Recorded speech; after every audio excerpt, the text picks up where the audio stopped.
Vous investissez sur Meta, les leads tombent, mais est-ce que ce sont les bons? Parce que Meta, il apprend. Et si vous lui envoyez des mauvais signaux, il va apprendre de ces signaux. Il va aller chercher, du coup, de mauvais leads de plus en plus. Et c'est là que beaucoup font une erreur critique.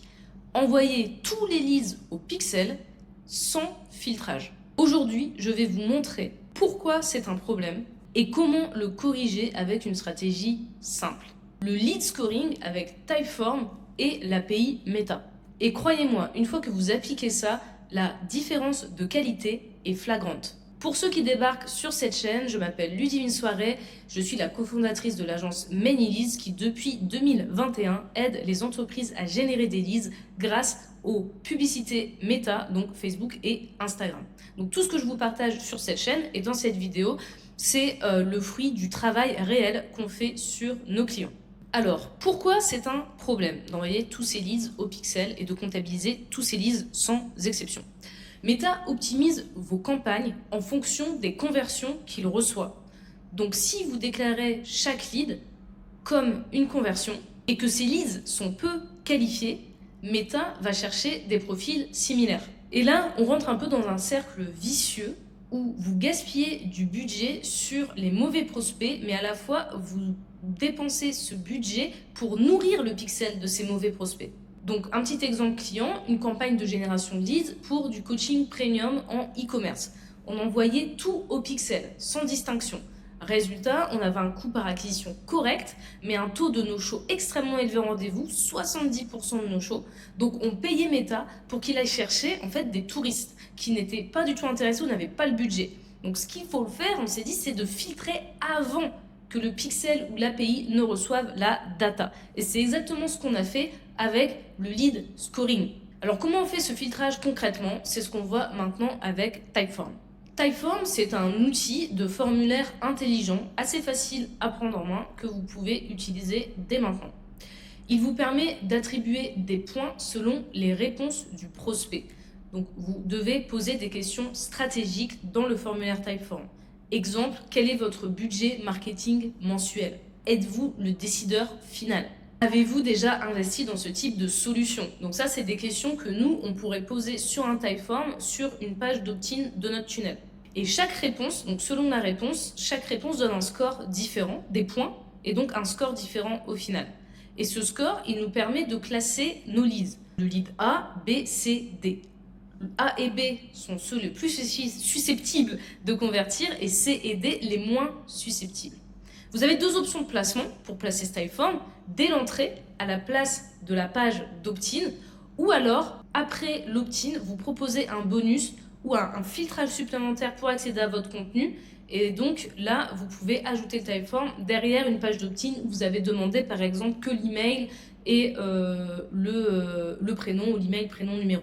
Alors là, oui, je vous vois venir, oui, votre CPL, donc votre coût par lead, peut grimper puisque vous allez envoyer à Meta uniquement les leads qualifiés, ce qui veut dire que votre volume de leads, donc d'événements leads envoyés à Meta va diminuer.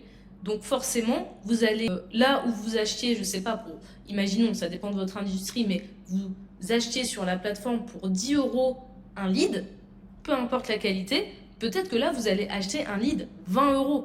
Mais ce lead sera beaucoup plus qualifié puisqu'il y a uniquement ce lead qui est remonté au lieu des 10 qui devaient remonter, mais il est beaucoup plus qualifié.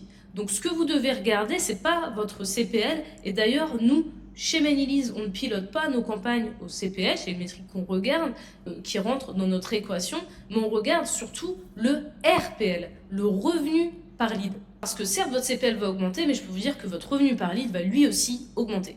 Par exemple, un de nos tunnels générait des leads à 7 € en moyenne. On passe à 9 € avec le scoring, mais on a un taux de conversion x3.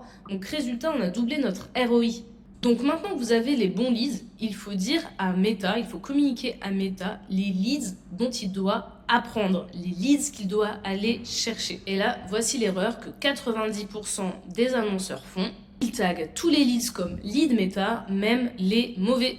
La stratégie qu'on recommande, vous faites passer tous vos leads par Typeform. En fonction du score, ils accèdent à une page de remerciement, mais ils vont accéder à une page de remerciement différentes. Les leads A et B, qui ont le score le plus élevé et qui sont le plus susceptibles de convertir, selon les réponses qu'ils ont données dans le formulaire, vont tomber sur une page de remerciement où le pixel est actif. Ça veut dire que le pixel va envoyer à Meta qu'il y a un événement lead. Vous pouvez créer l'événement lead ou alors vous créez un événement customisé, c'est comme vous voulez, mais vous renvoyez de la data à Meta sur les leads A et B. Les leads C et D ne nous intéressent pas pour l'instant. Donc, ils vont tomber sur la même page. Pour le lead, ça ne change rien. Pour le prospect, ça ne change rien. Ils vont tomber sur la même page, sauf que sur cette page, on n'aura pas mis le tracking Meta. Donc, pour Meta, c'est comme si rien ne s'était passé quand un lead C ou D entre. Vous pouvez évidemment continuer à qualifier les leads C et D parce que peut-être qu'ils ne sont pas qualifiés pour le moment, mais ça ne vaut peut-être pas le coup de les balayer d'un revers de main. Vous pouvez les rentrer dans une séquence email dédiée. Vous allez qualifier ces leads qui vont peut-être convertir plus tard, mais ce ne sont pas des leads que vous voulez envoyer à Facebook. Le résultat, c'est que Meta ne voit que les meilleurs leads et il va aller chercher les profils similaires à ces leads. Donc, il va s'optimiser pour aller vous chercher une qualité de leads qui va être de plus en plus intéressante au fil du temps.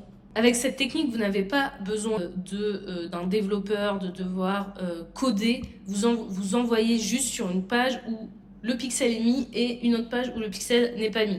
Quand je parle de pixel, évidemment, mettez l'API conversion. L'API conversion, c'est 30% de data en plus qui remonte sur votre compte pub. On ne peut plus faire aujourd'hui sans l'API conversion. Donc, si vous envoyez tous vos leads à Meta sans les filtrer, vous payez pour que l'algo s'entraîne sur les mauvais profils.